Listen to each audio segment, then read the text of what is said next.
Salam alaikum wa rahmatullah, bonjour à tous. Donc, je suis votre cher hôte Jabir. Aujourd'hui, je suis en compagnie de Yacine, étudiant prépa. Donc, je vais le laisser se présenter. Donc, mais avant ça, donc bienvenue du coup au premier épisode de Raconte-moi tes études. Donc, c'est un peu une émission où on essaye de rentrer en profondeur sur la vie des étudiants. Vas-y, Yacine, je te laisse la parole. Dis-nous qui t'es. Dis-nous, voilà. D'accord, merci Jabir. Salam alaikum tout le monde, je m'appelle Yassine Chakar.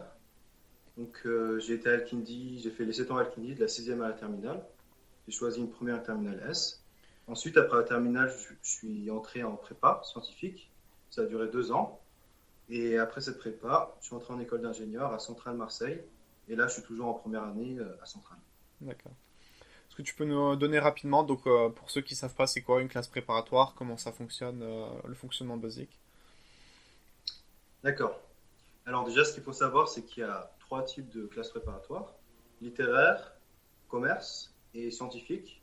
Donc moi, j'étais en prépa scientifique, je vais vous parler que de ça. Ensuite, dans les prépas scientifiques, il y a plusieurs filières. Ma filière, c'était PCSI, c'est une des filières les plus générales, avec MPSI. Alors PCSI veut dire physique, chimie, sciences de l'ingénieur. MPSI veut dire maths, physique, sciences de l'ingénieur. C'est à peu près la même chose. On va dire qu'il y a un peu plus de chimie en PCSI. Donc en première année, j'étais en PCSI. Et ensuite, en deuxième année, parce que ça dure 2 ans, j'étais en PSI, physique, sciences de l'ingénieur. En gros, traduction, j'ai viré la chimie. Et maintenant, je vais essayer de vous expliquer un peu ce que c'est une prépa scientifique. En fait, le but de la prépa, pendant 2 ans, c'est de préparer Wow. les élèves à passer, ouais, merci, à passer des concours qui ont lieu, qui vont se dérouler à la fin de la deuxième année de prépa. Et à l'issue de ces concours, en fonction du classement de l'élève, déjà les concours ils sont à l'échelle nationale. On va dire il y a environ 5000 participants par filière. Euh, donc en fonction de sa place dans le classement, eh ben, on va avoir une école plus ou moins cotée, plus ou moins celle qu'on veut. Et c'est comme ça que ça se passe. Donc pendant ces 2 ans, on travaille de manière acharnée euh, pour se préparer à ces concours, pour être le meilleur, le plus compétitif possible par rapport aux autres. Et ce qu'il faut savoir aussi, c'est que les prépas sont dans des lycées. Donc, ce sont souvent des très grands lycées, très connus, qui ont une section prépa. Donc, c'est pas à la fac. Et voilà pour la présentation générale. Ouais, du coup, ça se ressent bien quand même que c'est dans un lycée, quoi. Ouais, en fait, on n'est pas tellement dépaysé par rapport au lycée, justement. C'est-à-dire qu'on est dans des classes qui ne dépassent pas 43 élèves, 44. Bon, c'est beaucoup plus qu'au lycée, mais quand même, c'est pas énorme. Et on a des profs. En fait, on est dans les salles de cours, pas des amphithéâtres comme à la fac déjà. Et on a des profs qui sont tout le temps derrière nous, sur notre dos, à nous mettre la pression, à nous poser des devoirs, demander des devoirs, etc. On passe des DS. On a aussi des oraux. Ça, c'est une particularité à savoir. Toutes les semaines, on a environ 2 ou 3 oraux qui durent chacun 1 heure, qui sont notés. Et le but de ces oraux, c'est de nous entraîner pour passer les oraux du concours. Parce que le concours a lieu en deux parties. On a des écrits. Et ensuite, après la sélection faite aux écrits, si on passe cette sélection, on va passer les oraux pour ajouter une deuxième couche de sélection. Ouais, donc en gros, il y a une phase où en gros, genre, ils te disent que tu as le droit de passer à l'étape suivante, quoi. Il y a deux étapes. C'est ça, ouais. Ouais. Ok. Juste par rapport au fonctionnement. Donc en gros, si j'ai bien compris, il y a des TD, donc les travaux dirigés, où c'est un peu des grosses séances d'exercice. Et les oraux, c'est quoi exactement? C'est quoi déjà? Il y a les cours aussi. Et les oraux, si tu peux dire, c'est quoi plus ou moins? Ouais, je vais te faire une petite semaine type ou journée type. Euh, Bah, en fait, souvent, ça va être du 8h, 17h, 8h, 18h, c'est lourd. Comme Alkindi, hein. Toute la journée, ça, des cours, beaucoup de cours. On peut des fois, très souvent même, on va avoir des 4 heures de maths à la suite. J'ai entendu quelqu'un qui avait une journée où il avait 6 heures de maths. Bon, c'est assez chaud quand même. Ah, Et, mhm. et, euh, et les oraux vont s'immiscer dans ces journées, dans les endroits où on a des trous. Des fois, on a une heure de perm. Ben, à ce moment-là, ils vont nous placer un oral. Ou bien des fois, c'est entre midi et 2. Ou le soir, 19h. Bon, là, c'est pas tout le temps, mais ça arrive. Euh, Sinon, tu as parlé des TD. Les TD, pour ceux qui ne savent pas, c'est des séances c'est des séances où on fait que des exercices. Donc il y a moins de TD que de cours, mais il y en a quand même pas mal. Donc oui, au moins 4 heures de TD de maths par semaine sur 10 heures au total. Il y en a pas mal quand même. Et voilà, la semaine, elle s'organise comme ça. Moi, en PCSI, comme matière, j'avais des maths, de la physique, de la chimie, sciences de l'ingénieur, anglais, français, philo. Bon, c'est une matière qui regroupe les deux. Je crois que c'est tout, hein. J'imagine que c'est une matière assez populaire parmi les élèves. Ah, après, on a choisi d'aller en PCSI. Ouais. Faut pas s'étonner de faire de la physique et des maths. Ouais. Donc avant qu'on rentre un peu plus dans les détails, je vais te demander par rapport un peu au concret, donc par rapport aux prières en fait, comment est-ce que ça se passe pour la Jumu'ah? D'accord. Bah, en fait, là, ça va être. Ce que je veux dire, c'est quelque chose qui s'applique à quasiment toutes les études supérieures. C'est du cas par cas. C'est un peu toi et ta chance, entre guillemets. Ça dépend de l'emploi du temps de la personne, de la proximité à une salle de prière, à une mosquée. Et ouais, basiquement, c'est ça. Donc, moi, mon exemple personnel, c'est Alhamdoulilah. J'avais une mosquée juste à côté. Plus au tout début de l'année, le gérant de la mosquée, super sympa, il m'a fait un double de clé. Parce que Ah moi, elle était ouais. fermée. Ouais, de la folie. Comme ça, je pouvais y aller tout le temps. Donc, dès que c'était la récré et que j'avais une prière à faire, et ben, je courais là-bas, ou entre midi et deux, après les cours. Donc, alhamdoulilah, je n'ai pas eu de problème pour la prière. Et la Jumu'ah, pareil, alhamdoulilah, j'avais pas cours le vendredi après-midi, genre, pas mal qui me dit. Et, c'est la seule après où j'avais pas cours, hein. Donc, Eh c'est bien ben. tombé. Et du coup, bah, j'ai pu prier la Jumu'ah à chaque fois aussi, alhamdoulilah. Mais ça arrivait des fois que j'ai raté des prières, hein. En hiver, quand elles sont très rapprochées, ou que, par exemple, on me met un oral à une heure qui m'arrange pas, bah, je peux rien y faire. Donc, Ouais, c'est sûr. à ce moment-là, il faut rattraper. Ouais, c'est obligé. D'accord. Maintenant, je vais te poser des questions par rapport à ton rythme de vie. Donc, tu m'as dit que, enfin, c'est des journées assez chargées quand même. Du coup, c'est quoi ton rythme, plus ou moins? Alors, ouais, comme j'ai pu le dire, c'est souvent du 8h-17h. Il n'y a que des cours à la suite. Il faut tout suivre, tout noter, rien rater. Et ensuite, quand on rentre chez nous, euh, moi je dis qu'il faut au moins 2 heures de travail chaque soir. Il y a des gens qui faisaient 3 heures, des gens qui faisaient un peu moins de 2 heures. Mais même les profs, ils disaient, si tu fais moins de 2 heures, voilà, c'est pas bon, c'est déconseillé. Parce qu'en fait, chaque jour, il faut revoir tous les cours de la journée. Ça dépend des méthodes de chacun. Après, les fichiers, juste les relire, les fluoter. Bref, en tout cas, il faut les revoir. Parce que le lendemain, le cours qui suit va se baser sur ce qui a été déjà fait. Et les profs, en fait, ils assument on a déjà revu ça et qu'on maîtrise à peu près ces notions-là, donc ils ne reviennent pas dessus. Et ils se basent dessus, ils construisent dessus, en fait. Ouais. Donc, le pire des trucs à faire, c'est de prendre du retard comme ça. Ça Parce fait boule de qu'après, neige un peu. on comprend même plus les cours qui se rajoutent dessus parce que il nous manque une pièce, il nous manque une brique. Tout ce qui vient dessus, on ne comprend rien. Et là, c'est un cercle vicieux, on a trop de retard. Donc voilà, il faut vraiment éviter de faire ça à tout prix. Donc 2 heures de travail par soirée à peu près. Ce qui fait beaucoup de travail finalement en une journée. Ouais.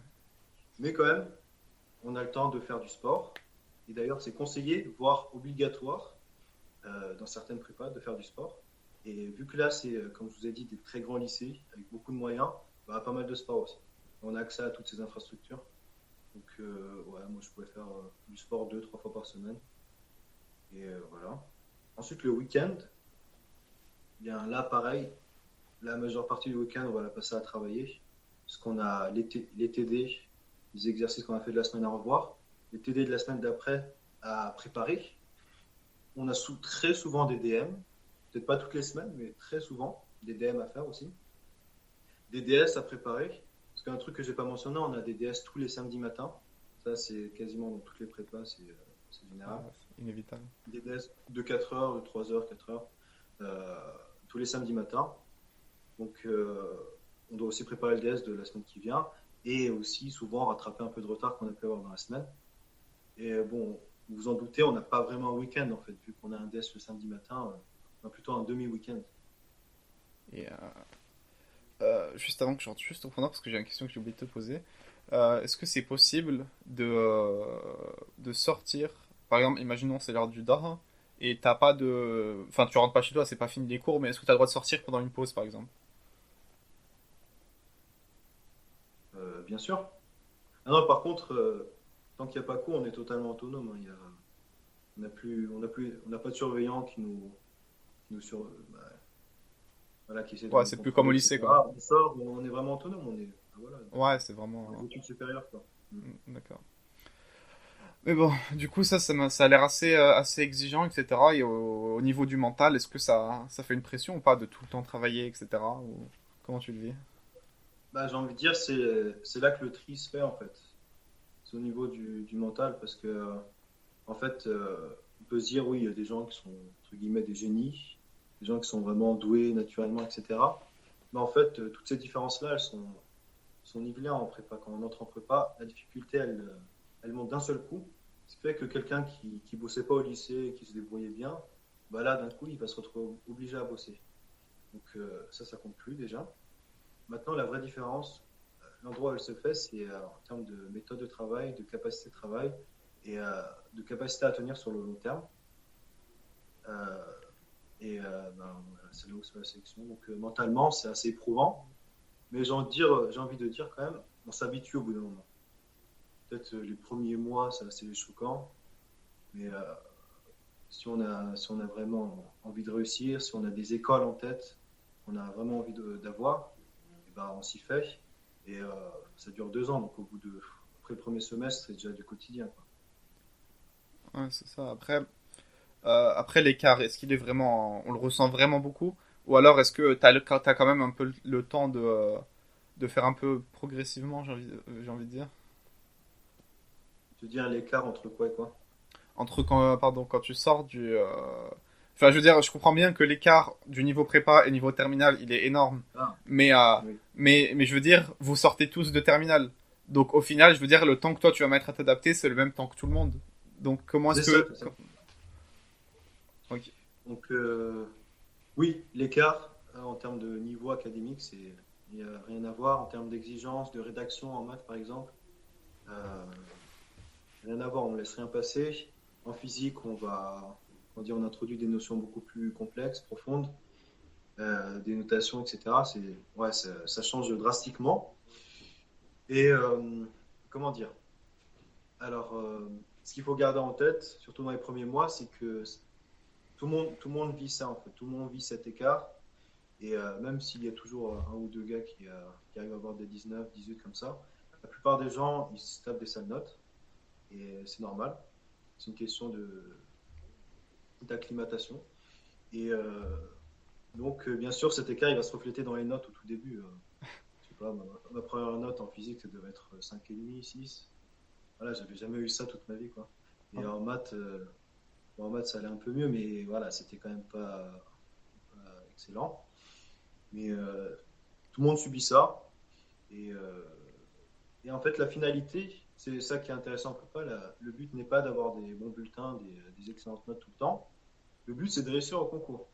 Donc, au pire des cas, si on a que des sales notes, peu importe si à la fin on réussit au concours. Bon, bien sûr, les deux sont corrélés. Si quelqu'un a des bonnes notes, il a plus de chances de réussir au concours.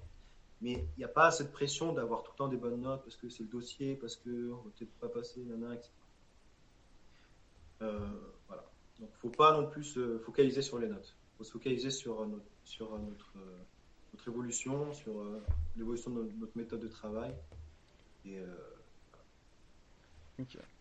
Mais du coup, vu que vous êtes tous dans la même galère, j'ai envie de dire, comment ça se passe au niveau social? Est-ce que vous êtes tous soudés ou alors c'est plus de l'ambiance compétition, chacun pour ça?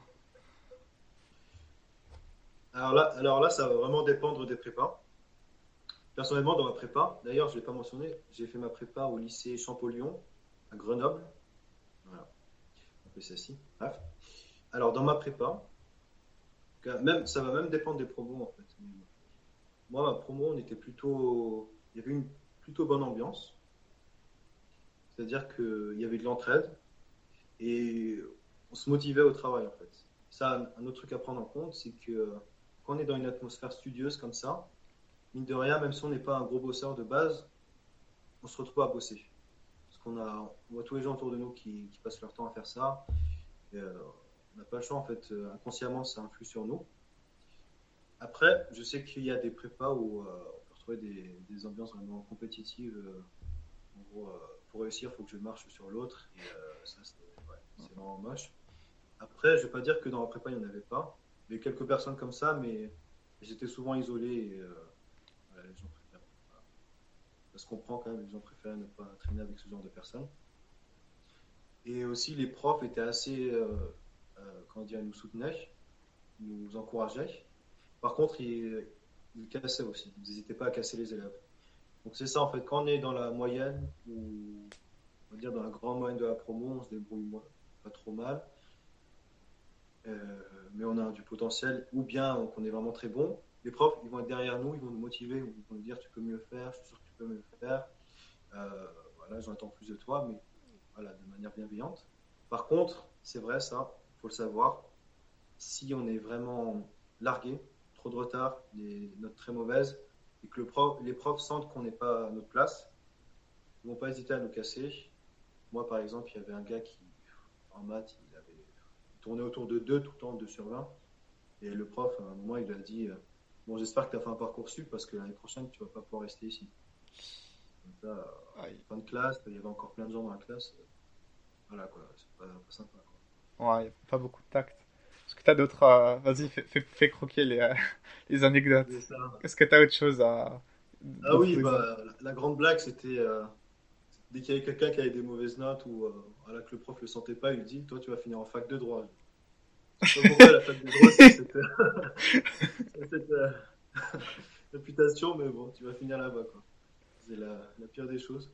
Et quoi d'autre Ouais, j'ai une anecdote. Ouais, en fait, on a des profs. Comment dire J'ai dit au début qu'on faisait du 8h à 18h. Bah, les profs, c'est un peu la même chose en fait. Ils passent leur temps dedans. Ils passent leur temps là-bas à enseigner.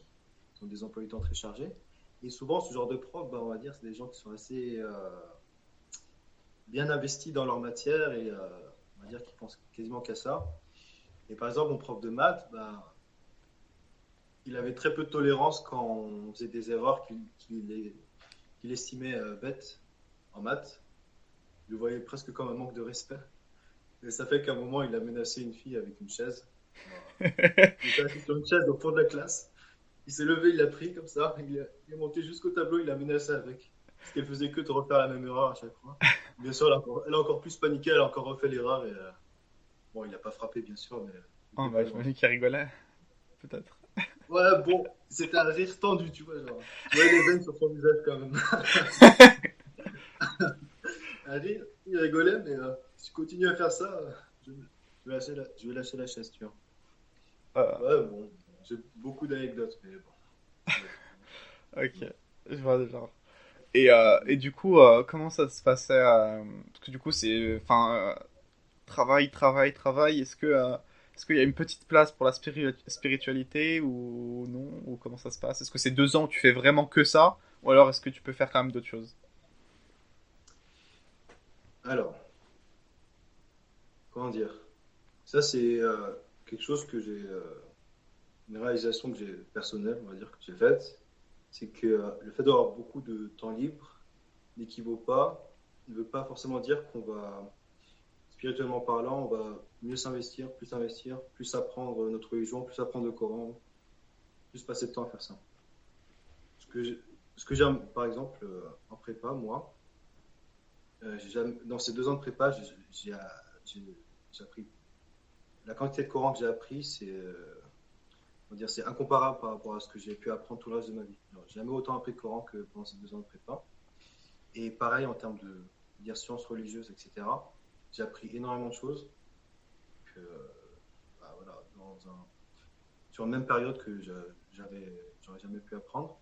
Pourquoi? Parce qu'en fait, même si mon temps libre était très court, et ben, ça me permettait d'avoir conscience de sa valeur et de l'employer à faire des choses utiles.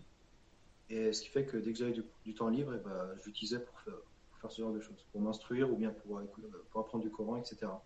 Et aussi le fait que j'avais un emploi du temps très chargé, structuré, ça me permettait d'avoir des journées aussi structurées et donc d'avoir ces petits moments, ce petit quart d'heure, cette petite demi-heure de temps libre que je peux remplir au préalable par je sais pas, un moment où j'apprends du Coran, un moment où je révise, un moment où j'apprends quelque chose d'autre.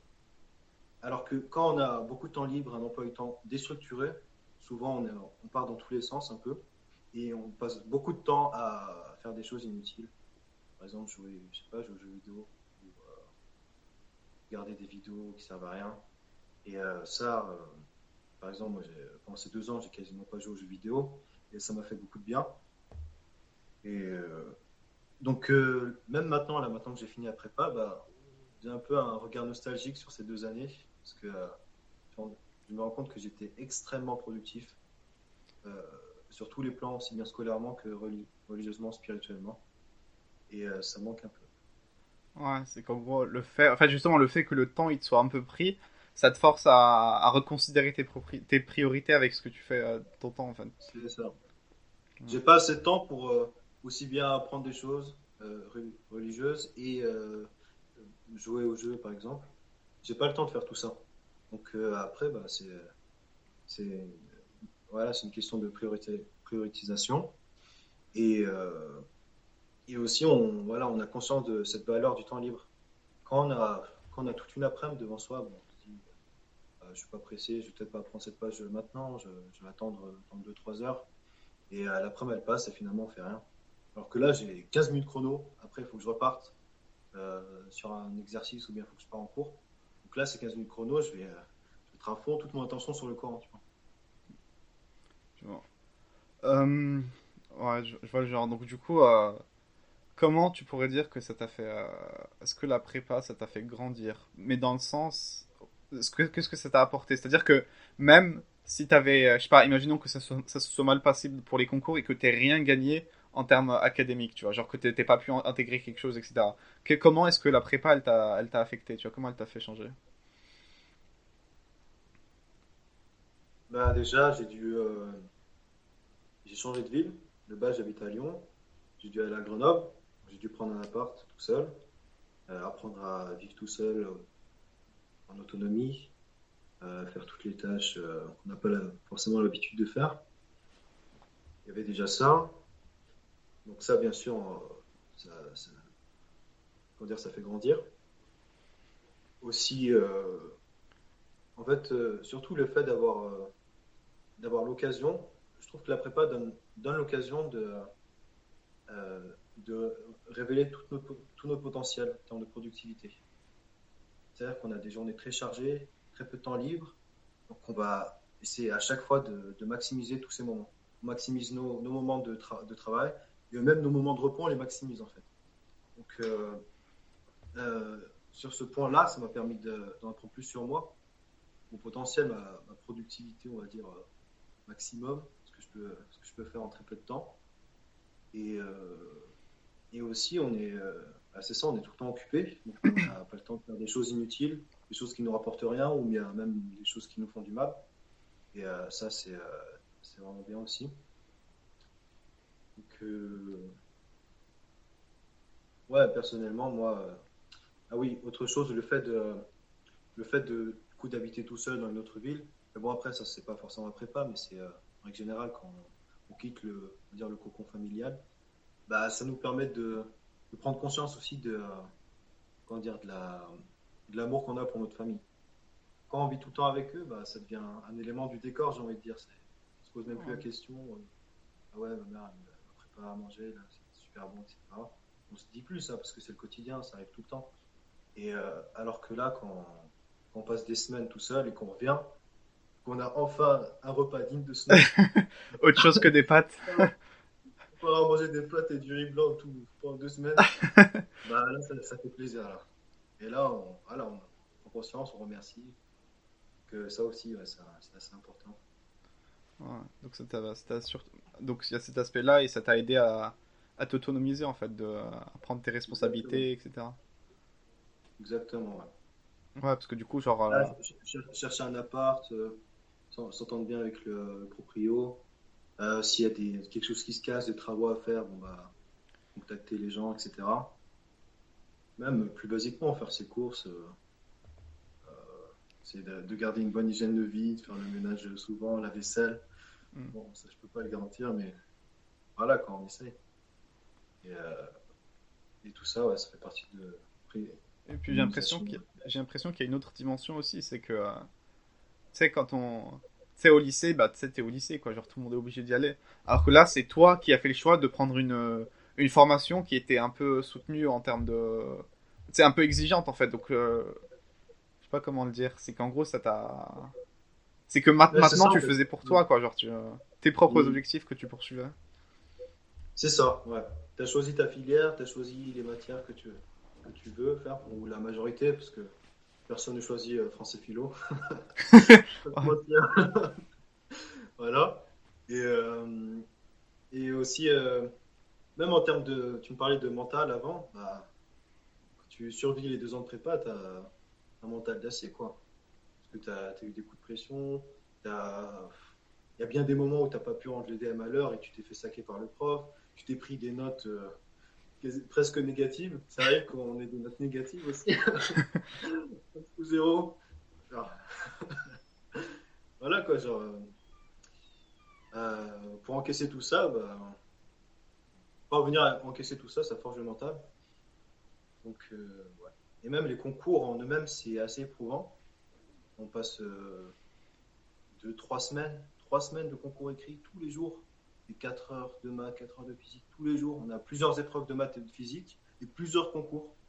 Ce qui fait que je crois que j'ai fait combien d'épreuves de 4 heures de maths. J'ai dû en faire 7 ou 8. 7 ou 8 fois 4 heures de maths. Pareil pour la physique.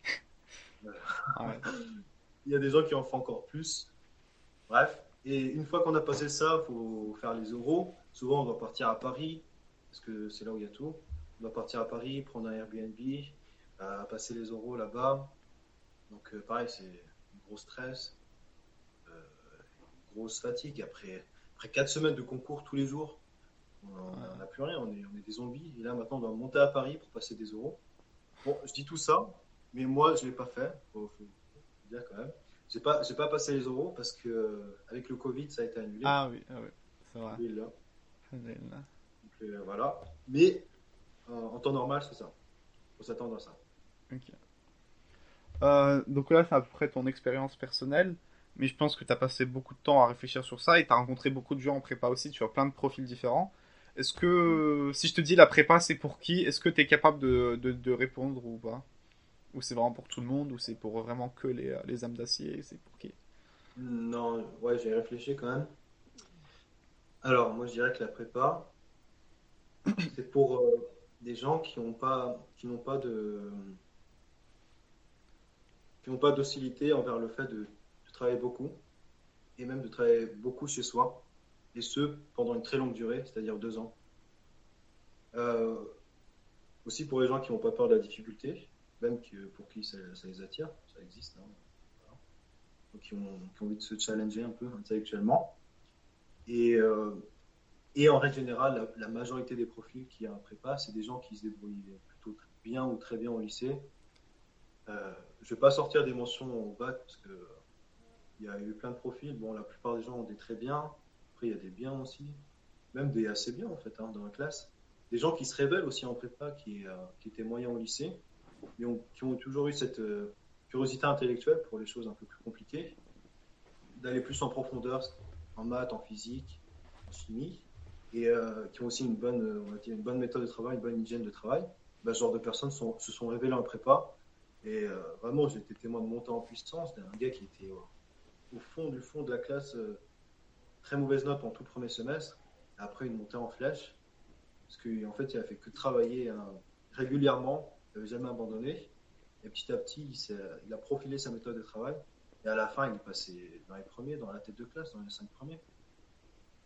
Et il a une très bonne école. Donc, je dirais pour les gens qui n'ont pas peur de la difficulté, même qui sont attirés par la difficulté, euh, qui n'ont pas peur aussi de beaucoup travailler, peut-être des gens qui ont déjà une bonne méthode de travail, ceux-là, ils vont être favorisés. Dans tous les cas, même quelqu'un qui n'a pas forcément une très bonne méthode de travail va être obligé de la développer là, pendant le premier semestre. Euh, Sinon, on ne survit pas. Donc tout le monde passe par cette étape-là. D'ailleurs, c'est intéressant pour quelqu'un qui ne l'a pas forcément développé et qui a envie de le faire. C'est un des, c'est une des choses que la prépa nous permet d'obtenir. Et voilà, des gens qui se débrouillent plutôt bien au lycée. Ok, Ces trois éléments-là. d'accord. Est-ce que tu as des frustrations ou des regrets par rapport à tes années? Quelque chose que tu aurais peut-être aimé avoir entendu avant, par exemple, ou quelque chose que tu aurais aimé être préparé? Hum, Honnêtement, je m'attendais assez bien à ce qui allait se passer. Bon, en fait, j'avais beaucoup travaillé, très peu de vie sociale et une grosse difficulté. Mais une des choses qui m'a surprise, on va dire, c'est le passage à la deuxième année. Comment dire, le niveau. Il y a vraiment eu un saut en niveau. C'était vraiment beaucoup plus compliqué. Genre à la fin de première année, je pensais que j'avais tout vu, en termes de difficulté, j'avais tout vu, que j'avais tout subi. Et là, en deuxième année, dès que je rentre, c'est au-dessus, quoi. C'était vraiment, La jungle. ouais, c'était chaud. Mon point fort de base, c'était les maths, et en deuxième année, c'est devenu un point moyen. C'était vraiment pas excellent, quoi.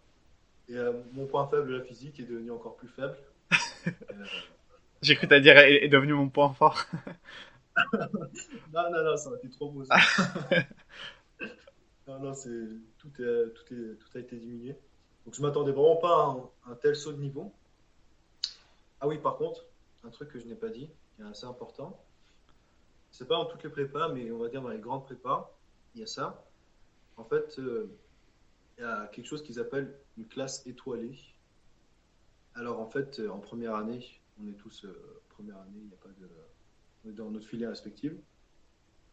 Et ensuite, en deuxième année, il y a quand même une mini-sélection entre la première et la deuxième année. En fait, on va demander la filière que l'on veut en deuxième année, mais il y a deux déclinaisons de cette filière. Par exemple, moi, j'ai choisi PSI, Psy, Physique, Sciences d'ingénieur, et il y a deux déclinaisons, Psy étoile et Psy normal.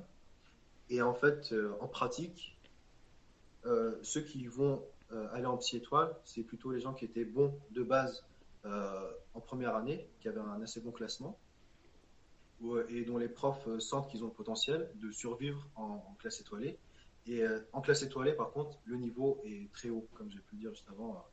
Je suis passé en psy étoile, voilà, voilà, c'était un gros saut de niveau. Euh, et en fait, les gens qui vont en classe étoilée, souvent vont être préparés à des concours plus exigeants. Parce que je vous ai parlé de concours au début, mais en fait, chaque, on va dire chaque semaine, on passe un concours. Et chaque concours regroupe un groupe d'écoles. Et on va dire, en moyenne, les gens passent trois concours. Et chaque concours contient une vingtaine d'écoles. Donc, tout le monde fait ça pour augmenter ses chances d'avoir une école. Et parce que souvent, on a plusieurs écoles qui nous intéressent dans plusieurs groupes de concours différents. Et, et en fait, certains de ces groupes de concours ont plutôt une réputation d'être pas extrêmement durs, et d'autres, par contre, qui sont extrêmement durs. Et ce qui fait que ceux qui sont sélectionnés pour aller en classe étoilée vont plutôt être préparés à ces concours extrêmement durs. En fait, on va faire des concours blancs sur les sujets de ces concours. Alors que ceux qui sont en classe non étoilée vont plutôt préparer les concours moins durs en faisant des sujets blancs sur ces concours-là. Mais en théorie, il y a pas de restriction. Si on est en classe non étoilée, on peut quand même tenter un concours compliqué. Mais bien sûr, on est moins bien préparé. D'accord. Bon, une petite dernière question, on va peut-être finir sur ça. Toute la prépa, vous êtes un peu en train de lutter hein, pour tous ces concours-là. Du coup, à la fin, là, t'es en école. Est-ce que ça vaut le coup? Est-ce que c'est vraiment aussi bien? Alors, il faut savoir, c'est que quand on sort de prépa, tout ce qui n'est pas prépa vaut le coup. On s'est tapé 2 ans de travail acharné, on a juste envie de sortir de ça. Quoi. Donc, et bien sûr moi je trouve que ça vaut le coup parce que les écoles d'ingénieurs, c'est. Après, tout dépend de l'école dans laquelle on va, mais si on a une école à peu près voilà, qui a une bonne réputation, un bon niveau, et ben, on a beaucoup de portes ouvertes. et le rythme de vie, de travail diffère complètement. Comment dire,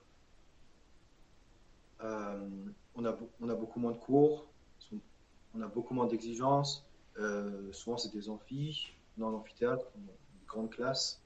On est plutôt dans une petite classe serrée avec une atmosphère oppressive et le prof qui nous met la pression. Et on n'a pas des DS, des DM tout le temps, on n'a pas d'oraux, on a juste des partiels à la fin du semestre, souvent qui ne sont pas extrêmement durs. Et surtout, il y a une vie associative et sportive très animée. Et en fait, là, c'est vraiment le moment où on peut s'exprimer. On peut même créer des associations, rejoindre une association de robotique, de finance. Il y a tout ce qu'on peut imaginer, de débat, de rhétorique, il y a vraiment plein de choses. Et aussi, l'école d'ingénieur, par rapport à toutes les autres types d'écoles, par exemple des écoles de commerce, je trouve que ça ouvre plus de portes, de potentiel d'études, dans le sens où la plupart du temps, en école d'ingénieur, on a tout le temps accès à des doubles diplômes avec une école de commerce, alors que le contraire n'est pas vrai la plupart du temps. L'école de commerce, on va rarement rejoindre l'école d'ingénieur en double diplôme. Et aussi à l'international, la plupart des grandes écoles ont des partenariats internationaux, donc on peut faire un semestre je sais pas, à Rio, à Tokyo, ou même un double diplôme dans ces pays-là, ou aux États-Unis, en Australie, ce que vous voulez. Donc voilà, ça ouvre énormément de portes. Et c'est beaucoup moins intense. Et une vie associative riche et agréable. Ok. Très bien, bon bah s'il n'y a rien de plus à ajouter de ta part, je pense qu'on a terminé. Bah Claude, hein, merci de ta présence. Je viens de penser à un truc. Oui, Aussi, dans les profils euh, auxquels je pense, à des gens qui iraient en prépa, et ensuite en école d'ingénieur, ce seraient des gens qui sont dans les filières scientifiques au lycée, maths, physique, et qui se débrouillent plutôt bien, mais qui ne savent pas forcément où ils veulent aller, ce qu'ils veulent faire plus tard, qui ont, bah voilà, qui n'ont pas forcément d'idée. Je pense que faire une prépa puis école d'ingénieur, en fait faire ingénieur tout court, c'est une bonne manière de le faire parce que l'ingénieur ça veut tout et rien dire en fait. Il y a tellement de profils et de domaines euh, dans lesquels on les retrouve que on peut facilement se rediriger vers des choses qu'on aime bien. Et, et aussi, la plupart des écoles que les gens visent en prépa sont des écoles généralistes, des écoles d'ingénieurs généralistes. Et en fait, là-bas, moi, par exemple, je suis à Centrale Marseille, qui est une école généraliste. Et on fait une première année de tronc commun.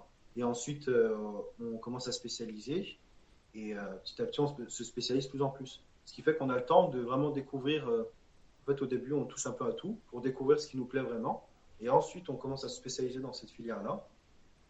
Et je trouve que c'est une très bonne manière pour des gens qui ne savent pas exactement ce qu'ils veulent faire. Et puis un ingénieur, c'est quelqu'un d'assez comment dire, versatile. élastique. Voilà, souvent il est pluridisciplinaire. On peut rebondir facilement dans plusieurs domaines. On peut être plutôt sur l'aspect technique, puis managérial.